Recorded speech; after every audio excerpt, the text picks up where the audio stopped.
Новая ферма у аграгарадку Данілавіча Веткаўскага района пабудавана па прагрэсіўных тэхналогіях. Беспрывязна-боксавае ўтрыманне і аўтаматызаванае даенне. Такі падыход сёння з'яўляецца найбольш перспектыўным з пункту гледжання прадукцыйнасці, гігіены і захаванасці пагалоўя. На тэрыторыі комплексу прадугледжаны асобныя памяшканні для дойных і сухастойных кароў, радзільнае аддзяленне, блокі для ўтрымання цялятаў рознага ўзросту. Выход на полную мощность данного объекта запланирован на 2028 год.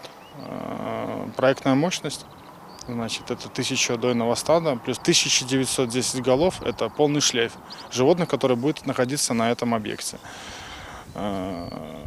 Планируется предприятием выйти на удой на животное 7800.